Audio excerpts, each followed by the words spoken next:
ఈ రోజు ఆరోగ్యం పేరు చెప్పి ఇంగ్లీష్ మెడిసిన్ ని అలోపతి డాక్టర్స్ ని నోటుకొచ్చినట్టు మాట్లాడతా వాళ్ళు ఒక వ్యాపార సామ్రాజ్యాలు సృష్టించుకుంటున్న ఒక నయా దుర్మార్గులు, ఒక కీచకుల గురించి సమాజం తెలుసుకోవాలి. మొన్న మనం చూసాం వినీలా కొండపల్లి అనే ఆమె అంత క్రితం కర్రీ పాయింట్ మెస్సో పెట్టుకుని నడుకున్న ఆమె టక్కుటమారిలాగా స్లిమ్ గా ట్రిమ్ గా తయారై వచ్చేసి ఒక డిగ్రీ కొనుక్కుంది. దానికి డిగ్రీ లేదా ఆమెకి డిగ్రీ కొనుక్కుంది, పీజీ కొనుక్కుంది, ఆ తర్వాత డాక్టరేట్ కొనుక్కుంది. ఇవన్నీ కొనేసుకుని టక్ ఆ మూతబడిపోయిన దగ్గర కొనేసేసుకుని ఒక యూట్యూబ్ ఛానల్స్ ని పట్టుకుని కంటిన్యూస్ గా ఒకటే ఒక యూట్యూబ్ నెట్వర్క్ తో ఒక ఎఫిలియేషన్ పెట్టుకుని వాళ్ళు కంటిన్యూస్ గా ప్రమోట్ చేస్తా ఉంటారు. కొంతమంది ఆ సినిమా యాక్టర్స్ ని వీళ్ళని తీసుకొచ్చి పెయిడ్ బోలు మంది ఉంటారు, డబ్బులు ఇస్తారు సినిమా యాక్టర్లు, ఎట్లా చెప్పంటే అట్లా చెప్తారు. సో ఇలాంటి వాళ్ళందరినీ తోలుకొచ్చుకుని సో ఆ తర్వాత వీళ్ళని చూసిన తర్వాత ఇంకొంతమంది నిజమేనేమో అనుకుని ఇంకొంతమంది సినిమా యాక్టర్లు ఎవరన్నా వస్తే వాళ్ళని పెట్టుకుని షో చేసుకుని ఆమె ఏం ప్రాజెక్ట్ అయింది, ఏం చేసింది, ఎంతటి మోసాలు చేసింది, ఆ తర్వాత హెచ్కే పర్మనెంట్ మేకప్ అని చెప్పి మనం చూసాం. ఆమె ఎవరు ఇంజనీరింగ్ చదివిన వచ్చి డాక్టర్ అని పెట్టేసుకుంటుందా, డాక్టరేట్ కొనేసుకుంటుందా, ఫేక్ డాక్టర్లు పెట్టేసి డెంటిస్టులు పెట్టేసి ట్రీట్మెంట్లు చేయించేస్తా. చూసాంగా మనం సమాజం చూసాంగా. ఇట్లాంటి వాళ్ళే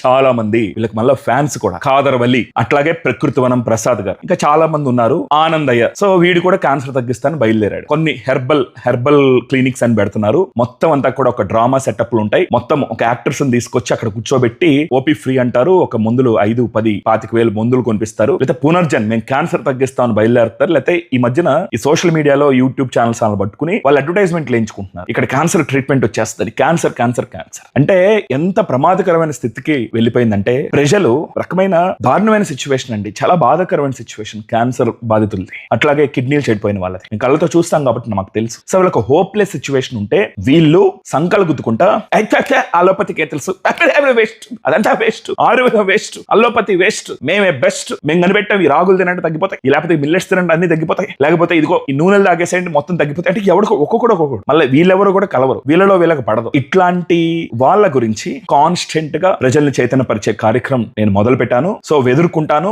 ఒక్కడినైనా ఎదుర్కొంటాను. మా వైద్యుల్లో కూడా చాలా మంది గొప్ప గొప్పలు ఉన్నారు. నేను మీ అందరికీ చెప్తా, నాకు గుర్తు పెట్టుకోండి. పిచ్చ వాగుడు వాగటం ఆపేయండి. అట్లాగే మీ వ్యాపారాలు ముడుచుకుని పోండి. పిచ్చ కథలు పడమాకండి. మీరు గంగిగో లాంటి డాక్టర్లను చూసి అలసు తీసుకున్నారు. చాలా మంది గొప్ప మంది డాక్టర్లు ఉన్నారు, మంచి వాళ్ళు ఉన్నారు. వాళ్ళనే ఇట్లాంటి వాళ్ళు పట్టించుకోకుండా మన పని మనం చేసుకుని పోదామని వాళ్ళు బయటకు రారు, మాట్లాడు, సైలెంట్ గా ఉంటారు. అట్లాగే గుంటనక్కల్ లాంటి డాక్టర్లు కూడా ఉన్నారు, దొంగలు, డబుల్ బాచీలు, మీలాంటి వాళ్ళే, వాళ్ళు మీ జాతి పక్షులే. సో వాళ్ళు ఏంటంటే ఈడి గురించి నేను చెప్తే ఏం మాట్లాడితే నా బొక్కలే, వాడెక్కడ చూపెడతాడని ఆడు భయపడతారు. సో మీరు గంగిగోవులు లాంటి డాక్టర్లు చూస్తుంటారు, నక్కల్ లాంటి డాక్టర్లు చూస్తుంటారు, కానీ నంది లాంటి డాక్టర్లు కూడా ఉంటారు. శివుడి ముందు నంది లాంటి డాక్టర్లను కూడా ఉన్నాం. మేం మాట్లాడటం మొదలు పెడితే మీ పోసాలు కదిలిపోతాయి.